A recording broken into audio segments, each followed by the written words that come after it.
Sí, bueno, empezamos ya la grabación. Bienvenidos todos al Encuentro Internacional de la Sociedad de Escritores, José Revueltas, edición 2022, llevada a cabo gracias al Instituto de Cultura del Estado de Durango. Vamos a comenzar participaciones. Por la premura del tiempo, vamos a hacer una participación máximo de 10 minutos. Cuando vaya aproximándonos al minuto 10, les voy a ir comentando para que vayan cerrando. Entonces, comenzamos con Diego. Presento a nuestro invitado. Él es Diego Rodríguez Landeros. Él estudió Letras Hispánicas en la UNAM, becario de la Fundación para las Letras Mexicanas y del programa Jóvenes Creadores del FONCA. Es autor de libros como El investigador perverso, Nadie es tan desvergonzado como desea, o Desagüe, y también Premio Nacional de Novela Histórica Ignacio Solares de edición 2020. Y el último libro publicado por la editorial Almadía, llamado Drenajes. Adelante, Diego, con tu participación. Hola, buenas noches. Gracias por la invitación. Es un gusto estar virtualmente en Durango, la tierra de José Revueltas, y les voy a leer el último ensayo de mi nuevo libro, bueno, un fragmento del último ensayo de mi nuevo libro. Sí, el libro se llama Drenajes, editado por Almadía en 2022, y el ensayo se llama El arte de la dedicatoria o los saludos del sonidero. Un segundo. El arte de la dedicatoria es el título de un texto de Hugo Iriart, mi escritor favorito de las 5 de la tarde, autor también de las siguientes palabras que explican a la perfección el espíritu y vocación de los ensayos reunidos en Drenajes. Dice Iriart: el ensayo se distingue del tratado por su irresponsabilidad gozosa. El único compromiso del ensayo es no aburrir, quitando eso lo admite todo: el chisme, la tentativa, la extravagancia, el juego, la cita de memoria, el coqueteo, la arbitrariedad. Espíritu y vocación igualmente nutridas por dos citas más de Lawrence Stern y Julio Torri, respectivamente. Lawrence Stern: los escritores de mi estilo tenemos con los pintores un punto en común. Como una reproducción exacta de la realidad puede hacer nuestros relatos menos sorprendentes, optamos por el mal menor en la creencia de que siempre resulta más perdonable faltar a la verdad que a la belleza. Una cita de La vida y opiniones del caballero Tristram Shandy. La otra cita de Torri es: las citas solo valen por su inexactitud. Declarada la gozosa irresponsabilidad que buscó solo entretener, así como la inexactitud y mendacidad que tensaron la trama de estas páginas, me siento ya en confianza suficiente para confesar que nunca supe la importancia de una dedicatoria hasta que Ana Emilia Felker me puso en la de su primer libro, Aunque la casa se derrumbe. Esta fumarola es un mensaje para ti. El corazón es un volcán, volcán.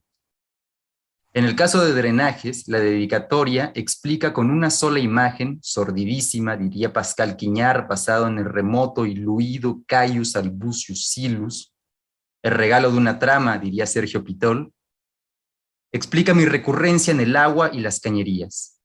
Y es que la escena más representativa de mi infancia es esa: mi padre, mi hermano y yo jugando el juego de la vallenota, el guaguachito y el llanero solitario. Yo era, por supuesto, este último, entre las olas suaves y tibias de la playa El Cagadazo, mientras mi madre nos dibujaba en un cuaderno, sentada en la orilla, como lo hace todavía cada vez que sueño con ella. Saludos hasta el cielo, Sogua querida, todo lo que hago es para ti. Ubicada en la bahía más larga del puerto de Mazatlán, casi frente al monumento de los monos bichis y relativamente cerca de las pangas de los pescadores, la playa El Cagadazo dejó de recibir descargas negras muchos años antes de que nosotros nos bañáramos en sus aguas, pero el nombre se le quedó.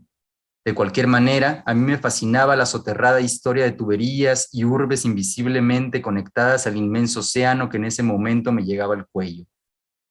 El agua era un vitral de espejos movedizos donde el celeste ardiente atardecer contemplaba su breve resplandor anterior a la noche. Niños, mi hermano y yo, y joven mi padre, inmersos los cuerpos semidesnudos en las transparentes profundidades de nuestro juego acuático, no éramos conscientes de que momentos tan plenos como ese podían desaparecer.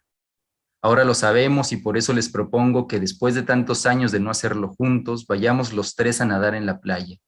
Si este libro sirviera para eso, yo quedaría en paz con la vida. Aprovechemos que el agua natural de nuestra natación aún existe y se conserva limpia. No sabemos cuándo el progreso quiera contaminarla, trasvasarla o arruinar su tranquilidad construyendo sobre ella muelles industriales o infraestructuras parecidas, atropello que obviamente uniría al equipo de Vallenota, Guaguachito y Llanero Solitario en la gran misión de tirarle putazos al megaproyecto que se atreva. En el libro Mixquic, su historia entre coyunturas, Ricardo Flores Cuevas narra cómo a inicios de 1950, ese pueblo insular y chinampero de Tláhuac, hoy completamente fagocitado por la Ciudad de México, perdió la de por sí poca agua que le había dejado a la desecación del lago de Chalco realizada durante el Porfiriato.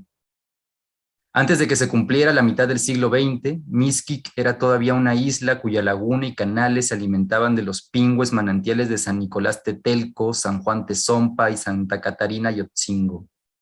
Pero en la década de 1940, el gobierno comenzó obras de entubamiento y trasvase, un ramal del llamado Sistema Xochimilco-Chalco-Xotepingo, para satisfacer las cada vez más insaciables demandas de agua de la capital del país, ubicada a 30 kilómetros de distancia. En los primeros meses del año 1950, sin el agua de los manantiales, Mixquic dejó de ser una isla. Mucha gente no entendió lo que pasaba. Trastocada por el movimiento del progreso, la vida cambió por completo y los mixquicas, caídos en desgracia, convertidos de facto en fantasmas rufianos, barrocos, guapachosos, perdieron muchas cosas imprescindibles para su tradicional forma de vida. Quizás el punto más fuerte y estremecedor de ese bello libro sea la relación de causalidad entre la pérdida del agua y del náhuatl. Una de las cosas perdidas fue la práctica de la natación. Tanto andaban antes en el agua que los pueblos vecinos conocían a los de Mixquic como los carpitas, acerca de la que Ricardo Flores Cuevas dice: el crecimiento de un niño se veía al gatear, caminar, nadar, al treparse a los árboles y finalmente cuando remaba. Se aprendía a nadar con los amigos de la edad, para lo que no había un lugar específico. La única característica física requerida en el canal o la laguna era que fueran sitios duros para impedir que el aprendiz se ahogara.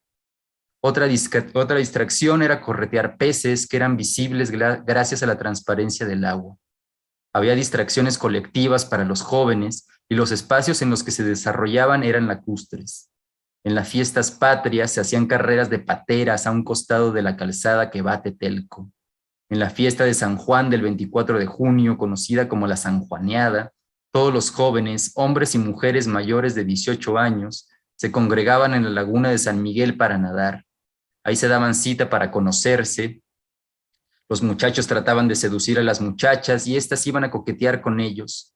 También se invitaba a los vecinos de San Juan Tezompa. Los padres de todos llegaban más tarde y se reunían en torno a la laguna después de que sus hijos habían terminado de bañar. Llevaban sus anafres y sus ollas de café para convivir y también llevaban una orquesta.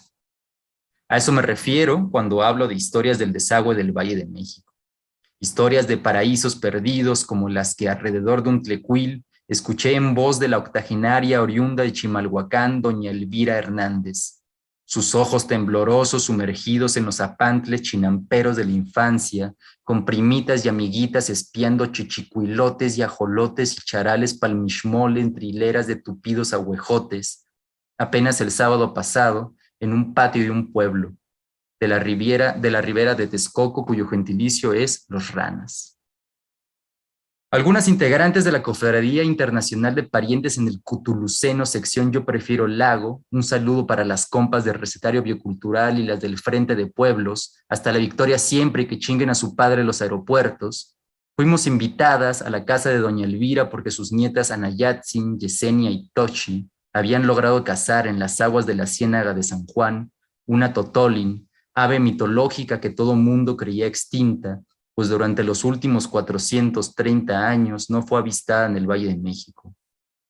Para quienes no conozcan a la Totolin, transcribiré la descripción que de él y de su casa hizo Fray Bernardino de Sahagún en la Historia General de las Cosas de Nueva España, fundada en documentación en lengua mexicana recogida por los mismos naturales, libro 11, capítulo 2, inciso 3, de las aves que viven en el agua o que tienen alguna conversación en el agua. Un minutito, Diego. Edición, anotación y apéndices del padre Ángel María Garibay, editorial Porrúa, colección Sepan Cuántos. Ahora sí, dense un llegue y comprueben en carne propia lo que puede este pajarote a Totolin. Ay, ay, ay, adiós golondrinas chuchas, llegan pocas y se van muchas. Adiós patos pendejos, llegan muchos y se van pocos. Ay, ay, ay, palabras del fraile, que ya no continúo, pero que pueden seguir leyendo en este libraco. Muchísimas gracias.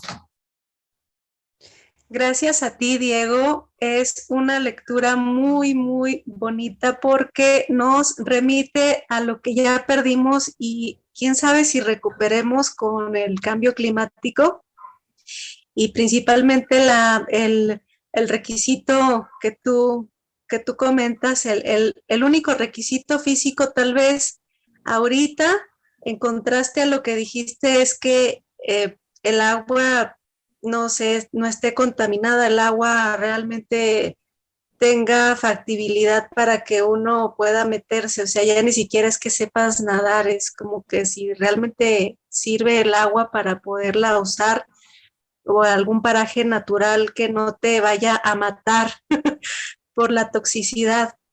Te agradezco muchísimo, Diego, y tu paciencia. Una disculpa por ser tan rigurosa, pero somos muchos. Sí, Entonces, para mí es importante ahorita cuidar los tiempos y bueno, pues muchísimas gracias. Gracias, un gusto, es un honor estar con ustedes. Gracias a ti. Pasamos ahora con Danush Montaño. Procedo a presentarlo. Danush Montaño es licenciado en Filosofía y Ciencias Sociales. Obtuvo la beca en narrativa de la Fundación para las Letras Mexicanas 2015-2017. Becado por el FONCA Jóvenes Creadores en Novela 2017-2018 y por el PECDA de Durango 2018-2019. Ha publicado cuentos y ensayos en revista de la Universidad Tierra Adentro, Este País y Pliego 16.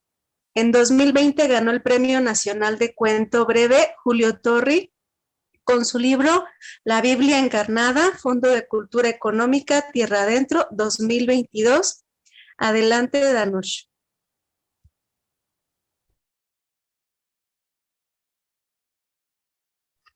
Ya aquí terminó.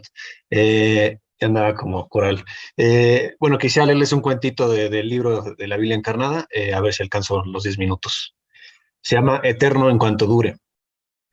Las manos bajo el chorro de agua del lavabo. Así las mantenía Guillermina por minutos para observarlas e imaginar que no tenían arrugas, que eran otras manos a pesar de ser las mismas, que eran las de ayer, las que su galán dominguero besaba, causándole cosquillas con el bigotito delineado. A Guillermina le gustaba su nombre. Siempre se había sentido como una Guillermina, a los 6 años y a los 84.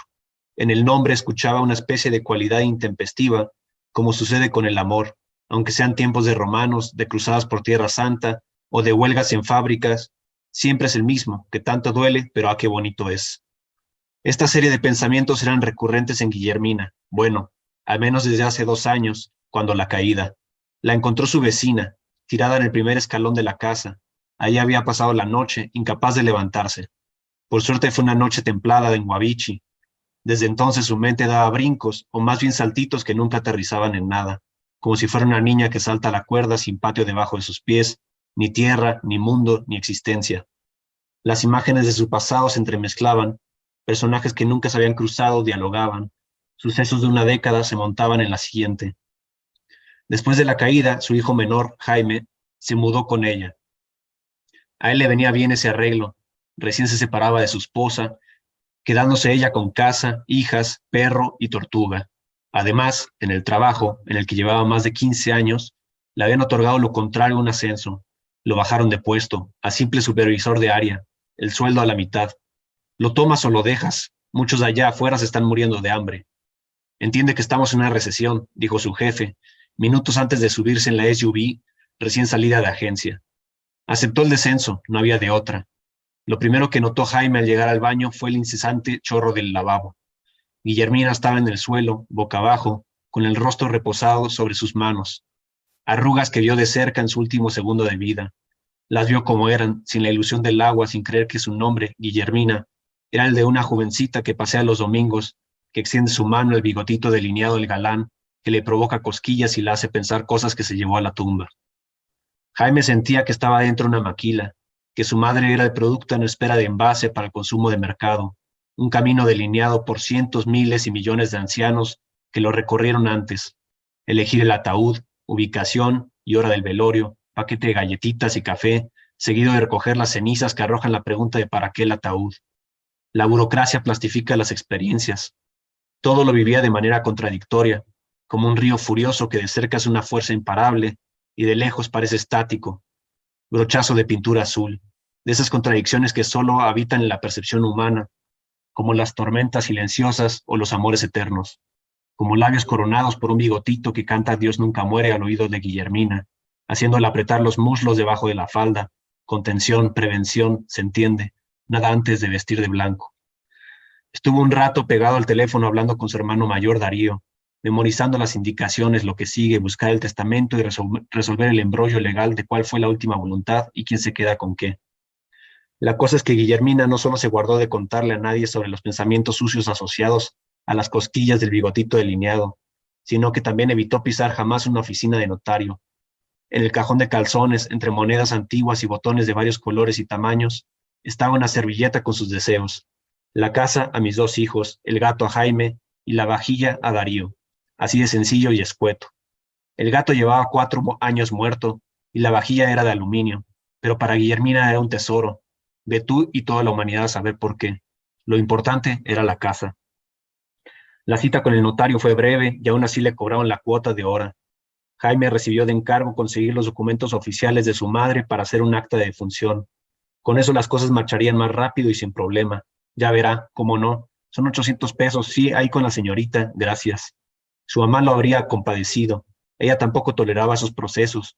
Guillermina veía en la burocracia la imagen viva del huacal de madera en el que llegó a casa de mamá Puri y papá Filemón. En las palabras de los funcionarios públicos, volvía a escuchar el chisme de Rosa, la vecina, empeñada en contar su origen para ligarlo con una maldición de brujas. Guille es hija del señor oscuro, por eso no sangra. Dejó todo el armario patas arriba, las cómodas, la alacena, incluso vació el refrigerador. En una de esas, a mamá le dio por esconder cosas entre hielos.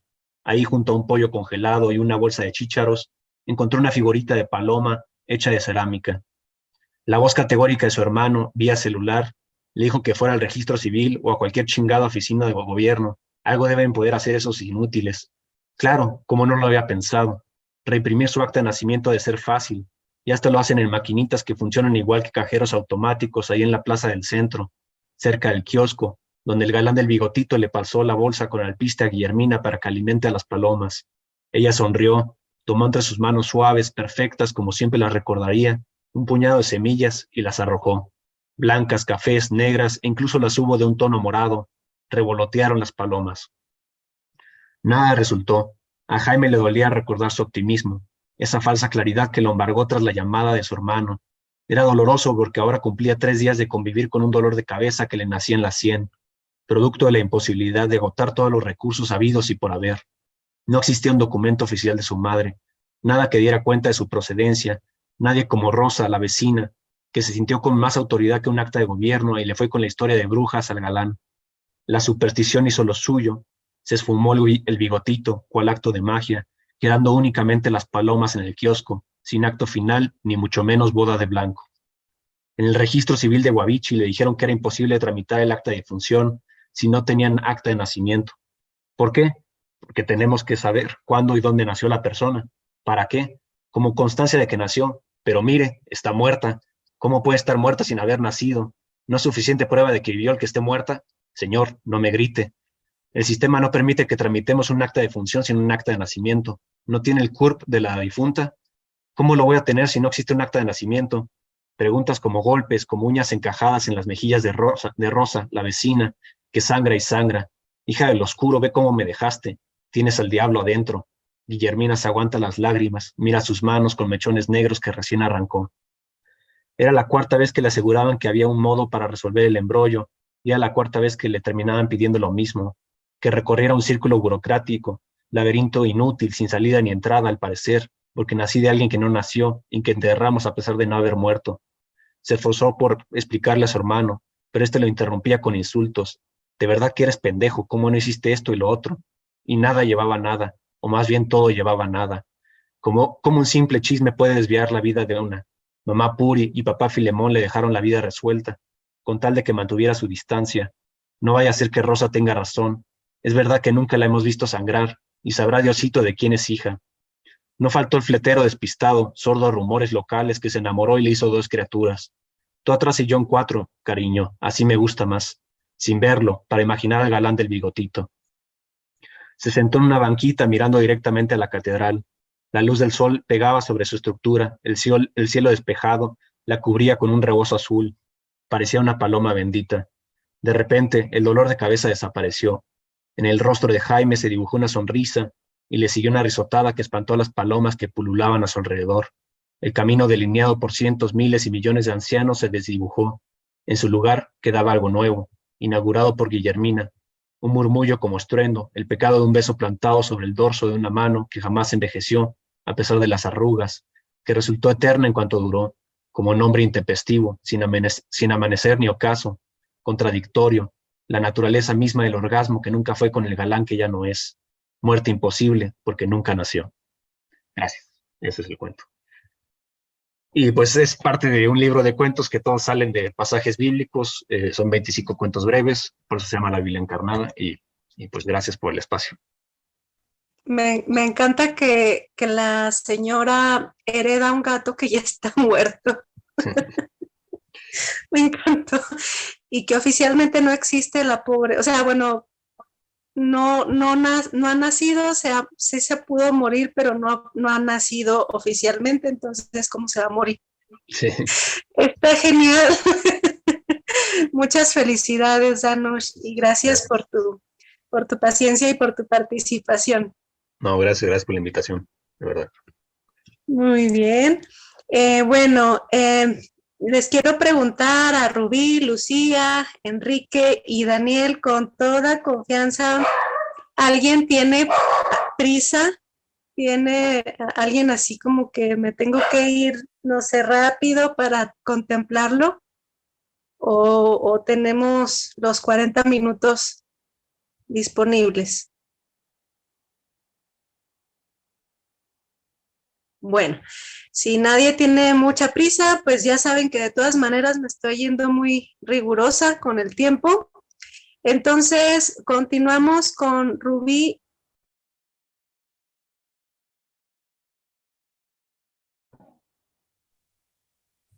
Hola, muy buenas noches. ¿Sí me escucho bien? Sí, si eres tan amable presentarte, bienvenida. Muchas gracias por la invitación. Primero agradecerle a Carlos, que fue el que me hizo llegar la invitación. Es un gusto para mí y un privilegio estar aquí. Bueno, me piden que presente una especie de semblanza. Es muy breve. Soy egresada de la Universidad Autónoma de Nuevo León de la carrera de cirujano dentista. Fui miembro del taller de poesía Lichu Macero, impartido por el maestro Enrique Servín Herrera, y cursé el taller de creación literaria del doctor Roberto Ransom Carti. Soy autora de 3 libros, Entre Café y Jazmines, que es una edición de autor de 2016, Calendario para las golondrinas, publicado por Sangre Ediciones en 2019, y coautora de Contubernio, que está publicado por la Secretaría de Cultura del Estado de Chihuahua también en 2019.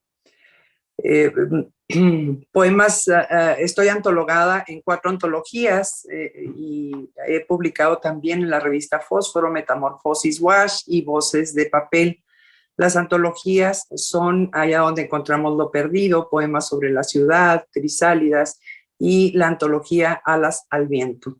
esa sería mi semblanza pequeñita. Yo me dedico a la poesía, a diferencia de mis compañeros previos que al ensayo y a la narración. Lo mío es la poesía, eso es lo que me gusta, así es de que ármense de paciencia un ratito. Vamos a leer. Voy a empezar con este texto que se llama Propósito. Me haré el propósito de no fantasear con los sueños que tengo el vicio de creer. Quiero ahorrarme los entuertos en el alma. Necesitaré un placebo que me quite la ansiedad, quizá alguna pasión que me engañe por unos días y me cure la abstinencia. Después, ya no habrá desencanto que pueda matarme, porque con toda certeza estaré en una cama de hospital o muerta y sin sangre. Aquí el teléfono está en silencio casi siempre y la música se escucha como fondo todo el tiempo. Esto de escribir versos no estaba en mis planes. Con una casa grande, criando hijos, había que hacer la cena, revisar tareas y ser esposa por las noches. Dicen que la vida puede improvisarse. Me estoy inventando otra. Medicada con esa droga terrible de estar sola y no saber si las lágrimas vienen por el pasado o de lo que resta por vivir. La casa se ha encogido, ya no es mía. También estoy olvidando cocinar. Este nuevo espacio está repleto de libros acomodados al descuido, un tendedero ingenioso, un jazmín, una gardenia y recuerdos sin orden cronológico.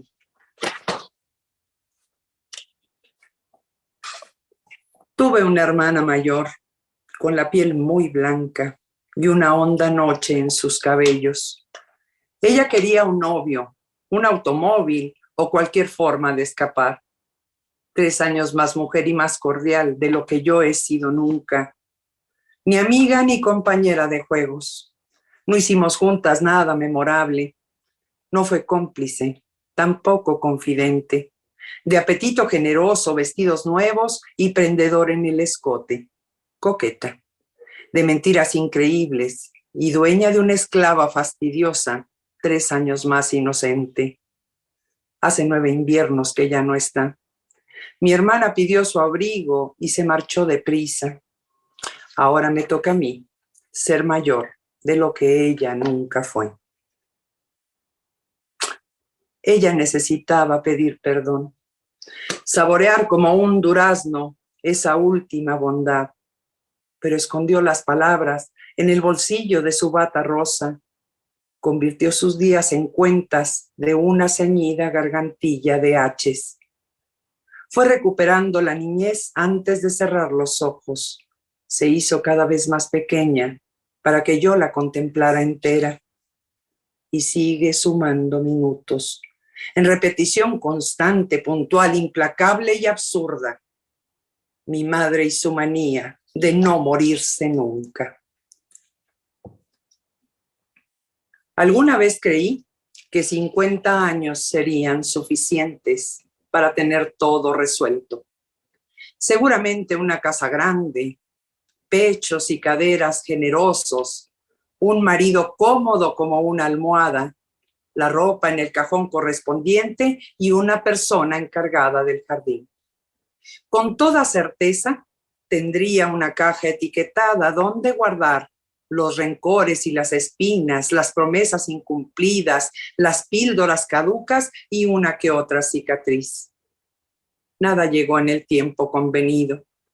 Me convertí en memoria de agonías, como una nube cargada de relámpagos. Hilvané los retazos como pude, con burdas puntadas cosí los juramentos que murieron en el bullicio cotidiano. Y aquí estoy, anhelando los 50, recogiendo los hilachos de todo el tiempo que he perdido. Quizá algún día me faltaré al respeto, escribiendo mis memorias. Me desharé de todas mis caras, de la paz fingida, los zapatos, la sonrisa, los aretes, el decoro y de todo lo que llevo encima. Desnuda, despojada y a media voz, empezaré a derramar una a una mis verdades. Tocaré con las manos frías toda la agónica tristeza de mis huesos.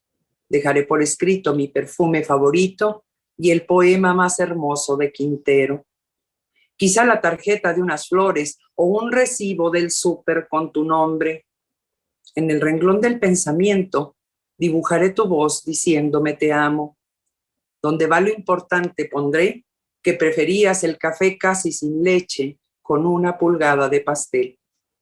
Dejaré fuera los sollozos, las blasfemias y los demonios que envenenan el aire. En su lugar, escribiré de las cebollas y su capacidad para liberarme. En el espacio reservado al deseo, describiré el íntimo detalle de dos cuerpos muriendo sin pudor uno frente al otro. Tocaré con la yema de los dedos los años que mis párpados guardan y dejaré por ahí, en alguna mancha de tinta, mi colección de buenas costumbres y mi cara de persona decente. Rellenaré con flores las páginas restantes, o quizá no escriba nada y solo guarde un respetuoso minuto de silencio. Qué parecida soy a ti, ¿quién lo creyera? En el reclamo, por ejemplo, de la voz chillona de mi espalda, que afina su tono con los años. La larga y doméstica queja por los estropicios que deja el viento. La exigencia, las insolventes cruces, la flaqueza de mis manos que dejan caer los amores y los platos. Y la golondrina que día a día se me va dibujando en la frente. El manto de lechosa niebla que como una gasa se instala en la mirada, los puños de tierra húmeda que de a poco sepultan mi pudor y sus minucias, el olvido con sus maquiavélicos trucos de polvo y silencio, de astillas y huecos, manecillas de sombra que se quedan a vivir en la memoria. Qué parecida soy a ti, qué igual. En este balbuceo del cuerpo, en esta cama inmaculada y casta, este caminar cansino de terquedades, este anticipar la lluvia en los huesos, este recordar a los muertos de la casa. Ya mero llegamos a los 10 minutos. No se asusten, tienen la carita muy triste. Todo es cuestión de sensaciones. Recuerdos que se desmoronan al tocarlos. Tornillos y clavos incrustados en la blanda corteza de la memoria. Recuerdos heridos por la luz, múltiples reflejos de la misma mentira. Olor a canela y pan recién horneado, el columpio huérfano del manzano, una bicicleta tirada a mitad del patio, el presagio del invierno en el graznido de las grullas, mejillas ruborizadas de frío, el mundo calentándose las manos junto a la crepitante leña de la estufa. Mapas raídos, embusteros, países y fronteras que ya no existen, reliquias, solo llaves quebradas que sobresalen de una vieja cerradura. Mientras veo la tarde envejecer y sentada en esta mecedora, me pregunto, ¿cuál he sido yo de todas ellas? Bien, terminamos con uno. ¿Qué se llama? ¿Quién era? Llorarán por ella, ni duda cabe, y rezarán alguna novena, una misa, el cura y un par de monaguillos. El rosario adornará su cuello. Dirán que fue una gran señora de vida memorable y un pozo de dones y virtudes que duró justo el tiempo necesario. Al paso de unos años, será una fotografía arrinconada bajo una pátina de fino polvo que ya nadie sabe a quién retrata. Muchas gracias. Tu poesía es muy, muy melodiosa y como muy melancólica, pero muy, muy bella. Me identifiqué con varias figuras y con algunas ideas, principalmente el de antes de poder escribir, tener que estar sorteando hijos, marido, perritos, en mi caso. Muy, muy bonita tu poesía, Ruby. Muchas gracias. Muchísimas felicidades. Muchas gracias. Honrada por la invitación. Gracias.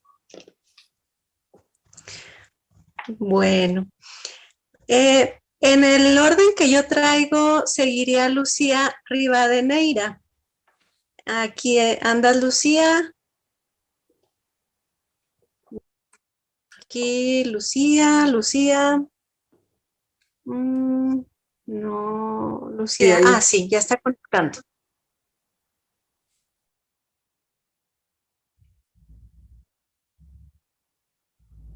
Bueno, ya viene. Entonces vamos a darle paso mientras viene Lucía. Enrique Carlos, ¿andas aquí? ¿Cómo estás? ¿Listo? Sí, aquí estoy. Bueno, entonces procedemos contigo, Enrique.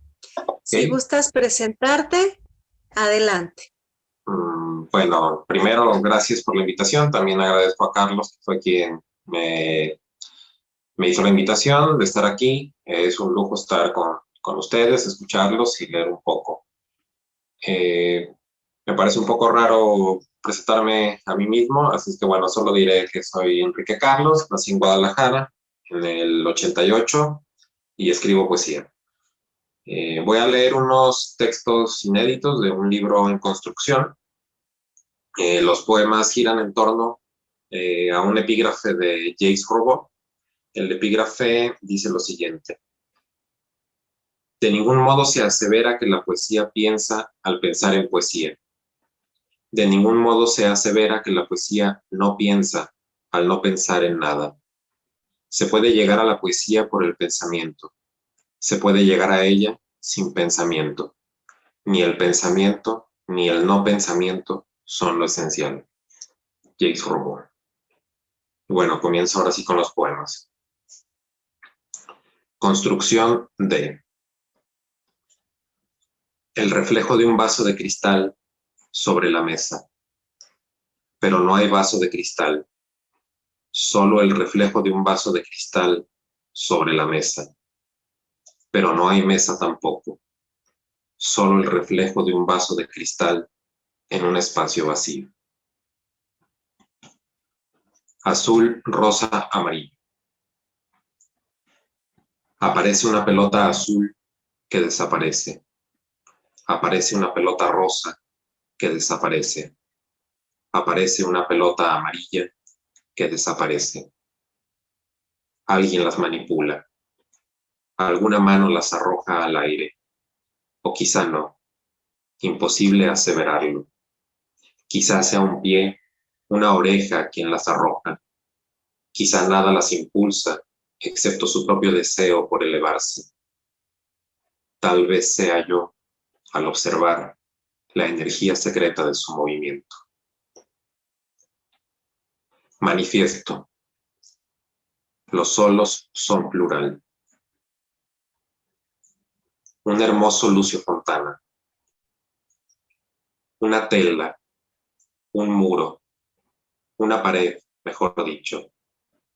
Rosa, un paredón rosa. Rosa mexicano, mejor dicho. Un disparo, dos disparos. 350,000 disparos de arma larga, mejor dicho. Un atravesar el paredón. Un inmenso boquete ya sin paredón. Una ruina, mejor dicho. Arte poética. Escribo la palabra viento y algo se la lleva. Mentira. Escribo la palabra viento y nada se la lleva. La palabra viento no sopla. La palabra viento no lleva consigo nada. Sin embargo, existe.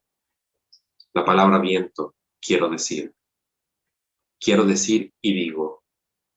Digo viento y la palabra viento se transforma en viento. Vaho y víscera en la boca. Lengua. Epitafio. Se murió la siempre viva. Circuito. Una palabra nos lleva a otra. Otra palabra resulta desconocida. Desconocida es imposible de nombrar. Nombrar se nombra a sí misma. El poema blanco, Pure Beauty, tiene las orillas blancas. Su centro es blanco de igual manera. Piedra blanca sobre piedra blanca. Difícil saber dónde comienza y dónde termina. Imposible descifrar si escrito tiene la palabra blanco o lo que hay es solamente la ausencia de la palabra negro. Hay quienes dicen que aquello no es un poema. Otros afirman que se trata de nada, un trozo de papel únicamente. Algunos más le rinden culto, devotos ateos de la transparencia. Pero lo cierto es que está allí, un terrible vacío, imposible de abarcar. Sobre un poema de Yoko Ono. Le susurré mi nombre a un guijarro. Se lo di a mi mejor amigo. Este lo balanceó distraído entre sus manos. Tomó impulso y lo arrojó al aire. Lo perdimos de vista entre el asfalto de las calles. Absolutamente nada ocurrió después. Fonética. La palabra tumba es grave. Espacio-tiempo. Cumples 34 años y cocinas arroz chino para los invitados. Lo pruebas. Algo anda mal. Recuerdas que tienes 8 años y que nunca has cocinado arroz chino para ningún invitado. Buscas ayuda. Abrazas la pierna de tu madre donde no hay nada. Olvidas que tienes 72 años y que tu madre yace en una tumba familiar. Tete, poema encontrado. En 1916, en el Cabaret Voltaire de Zúrich, quería hacerme un poco de publicidad. Basta de manifiestos. A veces piensa, quiere y desea pensar. Algunas anotaciones. La sombra atraviesa los cristales. Sonido suena al ser leído. El pez se ahoga por exceso de aire. Dijo entrenador o enterrador. Dos pájaros cantan, parece un eco. Una glorieta es todos los caminos que la cruzan al mismo tiempo. Una célula rota son dos células. Ismo, moverse. Sismo, conmoverse.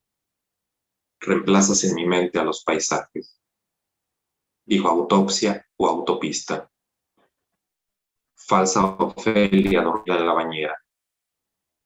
Nunca había reparado en lo bella que es la palabra todavía, hasta que la dijo un tartamudo. Construcción re.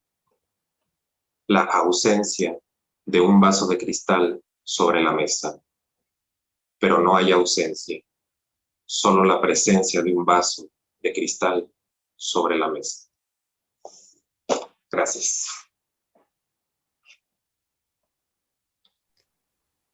Muchas gracias a ti, Enrique. Tu poesía es una ironía deliciosa. Está tremenda, ¿eh? Muchas felicidades. Es tan lógica que necesita uno, así como que, ¿qué? Por así decirlo, la palabra viento no sopla. La siempre viva ya se murió. Bueno, no sé cómo, no recuerdo, pero está muerta la siempre viva y el pez se murió por exceso de aire. Está deliciosa, deliciosa. Muchas Gracias. Felicidades, Enrique. Muchas gracias. Aquí sigo escuchando. Gracias a ti. Tremenda poesía. ¿Está Lucía aquí a la mano? ¿Andas por aquí, Lucy? ¿Lucía?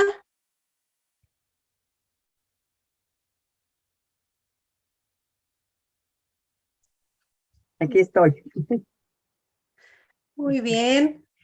Bueno, pues procedemos a tu autopresentación. Sé que esto es un poquito extraño, pero hubo un poquito de confusión en la mesa, pero pues es muy, muy significativo que uno se presente solo porque de repente uno no sabe ni, a lo mejor los agarro en curva, pero lo que gusten hablar de ustedes está bien, no tiene que ser un protocolo así muy, muy estricto. Adelante, Lucía. Y muchas gracias por la invitación. Desde que me la hicieron me dio un gusto infinito. Soy una lectora profunda de José Revueltas, una admiradora de toda la familia, desde siempre, desde que tengo memoria. En mi familia se lee a los Revueltas en todas sus manifestaciones artísticas. Es un lujo, de verdad. Agradezco a Carlos Yescas la invitación. Me avergonzó mucho que me sacó de pronto estas cosas extrañas. Se fue la luz en la casa, llueve mucho en el sur de la Ciudad de México, y luego tardaron mucho en darme acceso, pero aquí estamos, es lo importante. Y pues, ¿qué puedo decir? Me voy a ruborizar si digo algo de mí. Entonces, pues, lo que más lamento ahorita fue no haber podido escuchar bien a Ruby, que tenía mucho interés, pero bueno, ya habrá tiempo. Pues puedo decir que soy poeta, soy catedrática de la UNAM desde hace alrededor de 40 años en la Facultad de Ciencias Políticas. Tengo 4 o 5 libros de poesía y algunos académicos. No voy a entrar en detalles. Mejor prefiero pues compartir algunos de mis materiales poéticos. Tengo aquí el reloj también para no pasarme de tiempo. Y pensé leer algunos inéditos que tengo por aquí y uno o dos de una plaquette. Mis poemas generalmente son breves. Entonces, bueno, pues empecemos por este que se llama justamente Universitaria y dice: informa la Gaceta de la UNAM, al menos 20,000 desastres naturales han azotado el planeta desde 1980. Allí está incluido, desde luego, el desastre natural de nuestra historia. Casa de empeño. Envuelta en alcanfor y un poco avergonzada, llegó la argolla al Monte de Piedad. La dejaron ahí para perderla, para olvidar 2 décadas de absurdos, después de haber vivido la oscuridad del closet. Valuaron mal el peso de la joya. No tomaron en cuenta el plomo del rencor, ni el agua del silencio, ni el mercurio en las manos, ni el vidrio de los celos. Al fin sortija de oro, luce en el mostrador su desamparo. Jura ser inocente, pero muere de frío. Padece un brutal miedo, que descubran el nombre grabado en su interior. Por otro lado, tengo aquí 3 poemas que están dirigidos a 3 personas distintas. Una que es Rosario Castellanos. Este fue un poema que me pidieron hace un par de meses para alguna antología en Chiapas, y esto fue lo que resultó con motivo de los casi 50 años de que murió Rosario Castellanos. Imposible tener un mejor nombre, Rosario.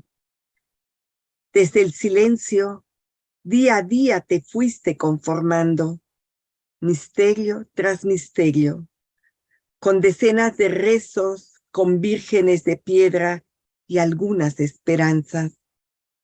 A ti que te enseñaron a llorar, sin saberlo te dieron una espada y te fuiste a la guerra a descifrarte. Costó trabajo. Cada gloria era preludio de un misterio. Alguna vez tuviste que invocar al Padre Nuestro y también al Hijo. Todos los arcanos que te abrazaban tenían una historia de pétalos de espuma y laberintos. Tu misterio mayor fue la palabra. Una vez descubierta, aprendiste a contar letra por letra. Cátedras, libros, conferencias, viajes, Eran los aliados de la gloria cotidiana, una manera de quitarse clavos. Cuando ya caminabas en la tierra muy húmeda, a punto de llegar a tu quinto misterio, una forma de fuego te alcanzó. Casi 50 años después de que te fuiste, te invocamos sin llanto y sin temores. Gozamos y bebemos tus palabras en un patio de lunas desbordadas. Este otro es para un personaje que ha sido muy visto en los últimos 2-3 años, que es Leona Vicario, y que sin ella seguramente la independencia no hubiera podido cuajar. Entonces hicimos también alguna actividad en relación a Leona Vicario, y yo tuve el gusto de estar en su casa, donde está la Coordinación Nacional de Literatura, a unos metros de la Catedral de la Ciudad de México. El poema se llama La Casa. Te hago una confesión, Leona Vicario. Ayer estuve en la que fue tu casa. Subí las escaleras, imaginé tu mano tocando la herrería. Quise escuchar el ruido de tu enagua, de tu voz y tu angustia, en medio de la tarde revoltosa. Pude fantasear con la inquietud con que regabas las habitaciones, oler la adrenalina de cartas temblorosas, cartas que propagaban el incendio bajo el resguardo de tus ojos francos. Observé las baldosas y el quicio de la puerta que cruzaste para saborear el pan riesgoso de la libertad. Respiré en ese patio que alguna vez fue tuyo, el aire del placer ya sin cadenas. Este otro está publicado en el suplemento Laberinto, con motivo de los 100 años la conmemoración de los 100 años de Ramón López Velarde. Hay varias frases que están aquí que son de él y que voy a tratar de subrayarlas oralmente. Aquí están con cursivas. Palabras se llama el poema. Ramón, no nací en Jerez, ni tengo una beata dentadura, ni un temible luto ceremonioso, ni dialogo con pájaros locuaces, ni soy una efusiva penitente. Solo soy tu lectora, y al ir tras tus palabras, sospecho tus apuros que me causan calosfríos ignotos. Puedo decir sin culpa que conozco el mar, y sí, es menos grande y menos hondo que el pesar. A veces siento hormigas en la sangre, pero nunca rondo el confesionario. Me deshice de azares y de lágrimas y descubrí la senda milagrosa. Ramón, si no te importa tanto viaje, ven, ayúdame a regar palabras en mis plantas. Y para concluir, voy a leer un poema que es de una ciudad que yo amo profundamente. Es de una antología que está traducida al italiano por Emilio Coco. Es una antología personal que entre él y yo conformamos. Esto salió hace alrededor de un año, editada en Italia. El poema se llama Pátzcuaro. Y en italiano suena precioso, por cierto, todas las palabras. Pátzcuaro. Eterno ante mis ojos, brindas tus calles de ternura y piedra, tu corazón de adobe y de rasguños, de tejas y de lluvia. Germinación perenne en niebla adormecida, regalas tus aromas como un hombre cuando sueña y encuentra, como una mujer cuando ama y estalla. Yo vivo esta ciudad una mañana cuando no queda duda de que aquí, donde duele la vieja estación de los adioses, donde duelen las lágrimas del muelle, donde duelen los golpes de un barajo, aquí fue donde se detuvo el tiempo. Muchas gracias. Ay, preciosa la poesía. Es una poesía muy íntima y directa y te voy a hacer una pregunta. Bueno, en tus poesías que nos hiciste el honor de leernos, ¿te diriges a los personajes o le hablas directamente a Páscuaro? Pero si tú pudieras dirigirte con José Revueltas así tan íntimo como tú escribes, más o menos, ¿qué crees que le dirías?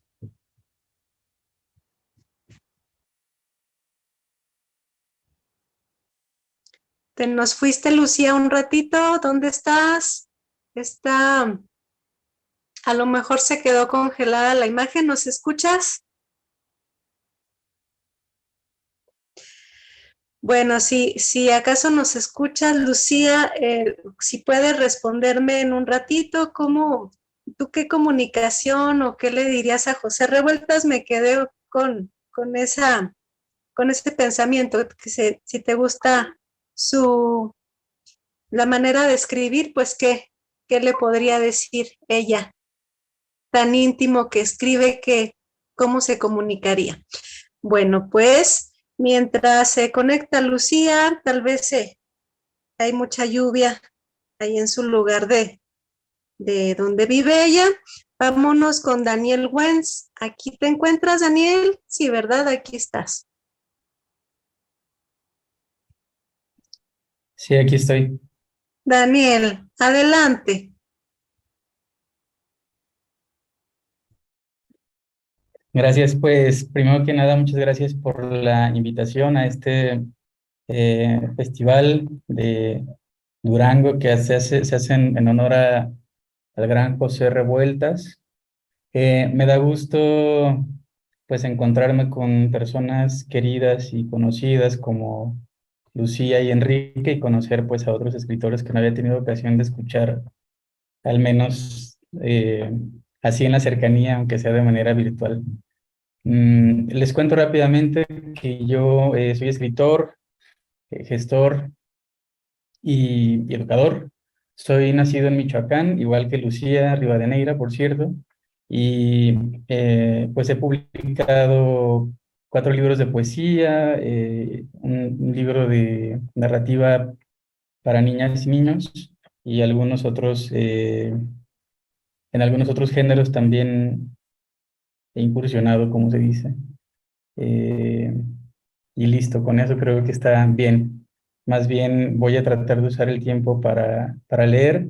Mi intención es leer 2 poemas que tal vez se acerquen a los 10 minutos y tal vez con eso sea suficiente.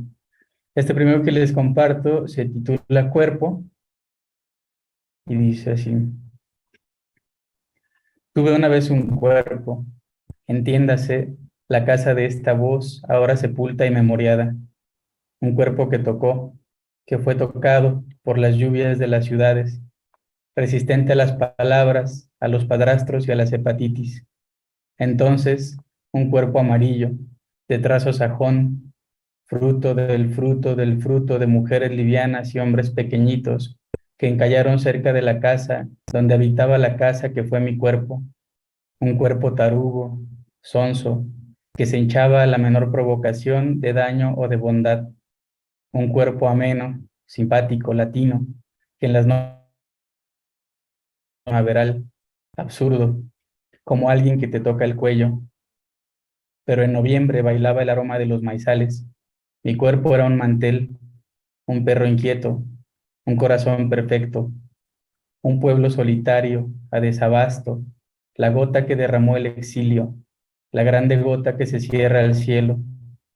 Cuando expiró mi cuerpo, hubo otros cuerpos llorando y cuerpos llorados por otros cuerpos, cuerpos que no corrieron con semejante fortuna, y sus lágrimas bordaron sobre mi piel huellas y sintagmas que eran códices de cada idioma que alimentó mi carne y cada caricia que la amorató, y mi cuerpo extendido como una alfombra gigantesca, sintió en sus años y en su sangre las pisadas furiosas de la estampida feroz que es el olvido.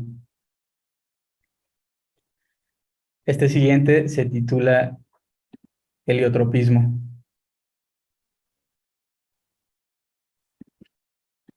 Y está incluido en una compilación muy bonita y muy poco habitual que se hizo a principios de este año, que es Daya la en México, que lo hace Casaguabi, que es una cosa de llamar por teléfono y contesta un poeta mexicano. Hay 30, si no me equivoco, 30 poetas y 30 poemas incluidos en esta compilación.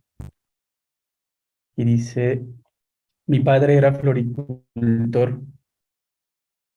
Se las arreglaba para sembrar, a pesar del mal tiempo, gladiolas y mirasoles, que otras niñas y yo nos colocábamos en las orejas.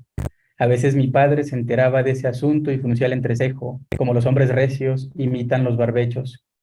Reprimenda tras reprimenda, ocasionalmente mi piel cambiaba de tono a flor que en ciertas zafras cultivaba mi padre.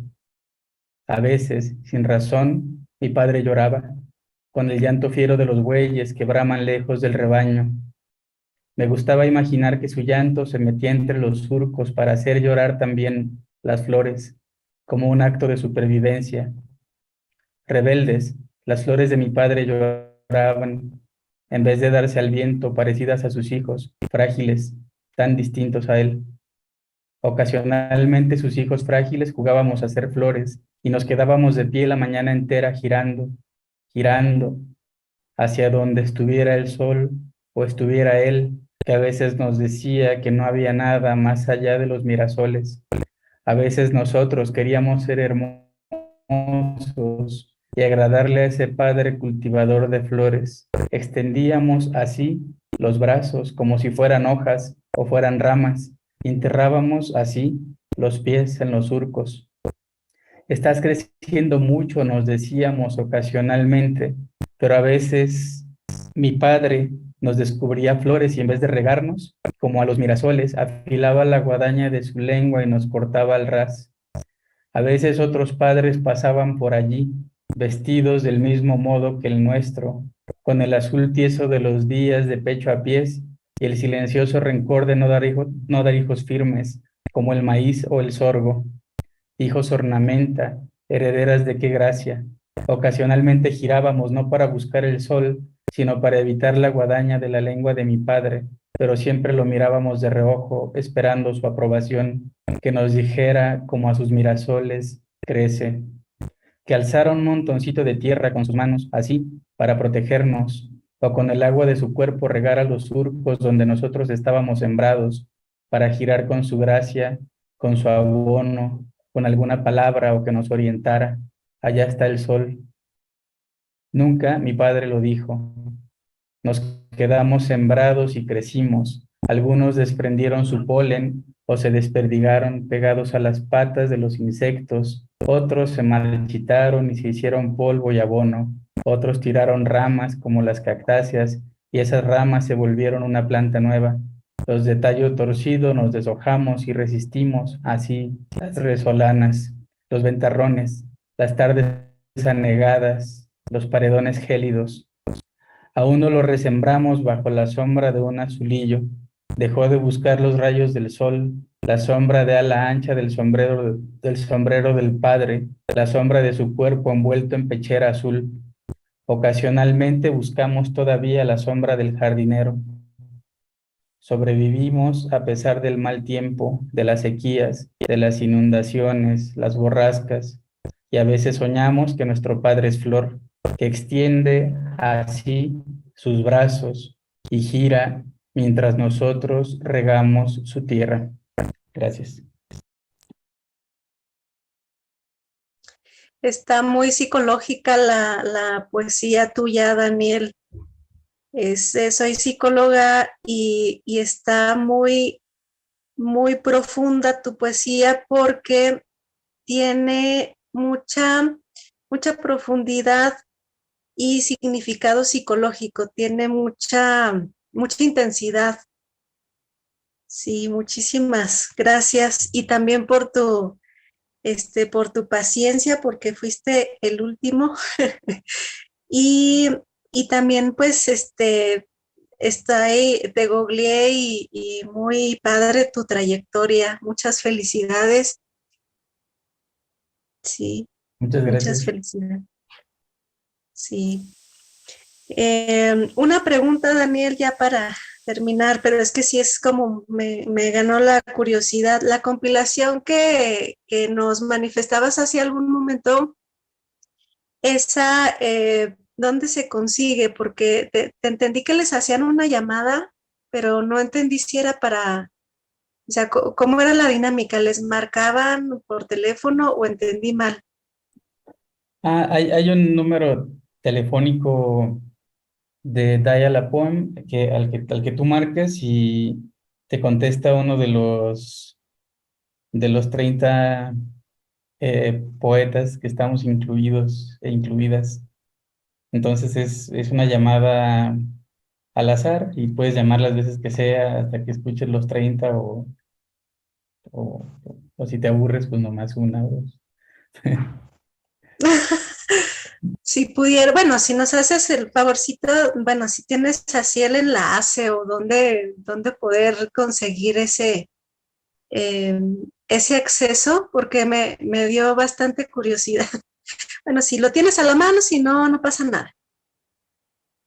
Sí, pongo aquí en el chat el número y es eso, es hacer llamadas cuando tengan ganas de escuchar poesía. La verdad está muy bonito el proyecto, ¿no? Está linda la compilación. Perfecto. Bueno, amigos, pues vamos ya en la recta final de lo que es nuestra mesa. Una mesa bastante amplia y muy, muy buena. Esta mesa va a quedar grabada para el encuentro y se va a estar promocionando en la página del CED, de Facebook. Ahorita que Chamir nos comente para poder, por ejemplo, si quienes se desconectaron, poder verla completa.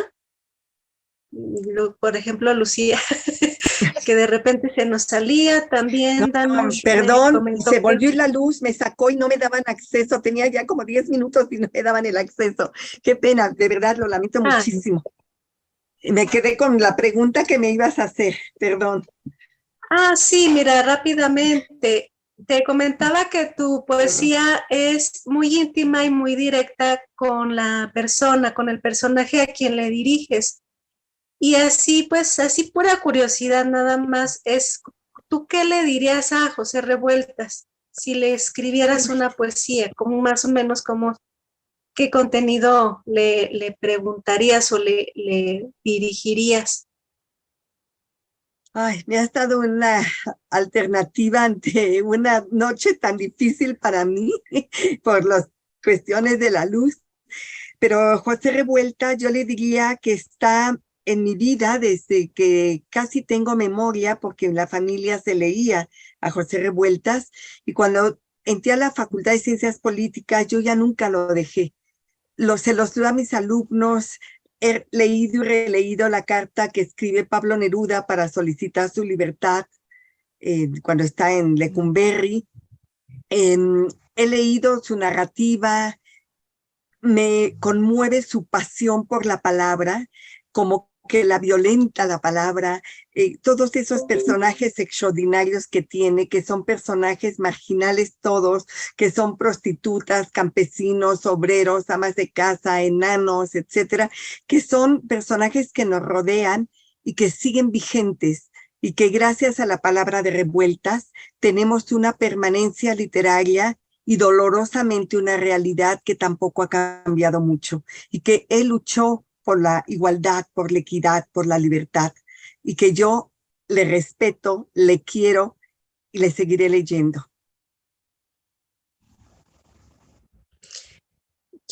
Bueno, ya para terminar rápidamente, creo que los Revueltas, no nada más José Revueltas, sino sus hermanos tienen la característica de en sus obras tener una violencia muy apasionada y muy armónica al mismo tiempo. Es como un equilibrio entre la violencia y la armonía, porque no es agresivo. Su obra no es agresiva, al contrario, es muy apasionada, pero sí hay como mucha pasión, mucha violencia, y todos tienen esa característica. Yo me atrevería, Vilma, a decirte que son como una familia amorosamente desgarrada. ¿Sí? Sí. Para mí son esto, los Revueltas, ¿sí? Tanto Consuelo, que fue un poco pintora, vamos, como Rosaura, Silvestre, que era infinito, Fermín, que lástima que murió tan joven, y bueno, José, que para mí es quizá él y Silvestre los más entrañables, ¿no? Y además, bueno, incluso su descendencia, a Olivia Revueltas yo la adoro para siempre, por ejemplo, ¿no? Desgarrados Sí, son todos. Son entrañables y desgarrados. Y amorosamente desgarrados. Sí, desgarradoramente entrañables. Bueno, amigos, pues ya finalizamos. De verdad les agradezco muchísimo la participación. Y Lucía te comentaba que puedes tú ver la grabación en la página oficial del ISET. Y pues por lo pronto, muchísimas gracias a todos. Con esto finalizamos la mesa 1 del Encuentro Internacional de Escritores de Durango, José Revueltas, edición 2022, gracias al apoyo del ISET, Instituto de Cultura del Estado de Durango.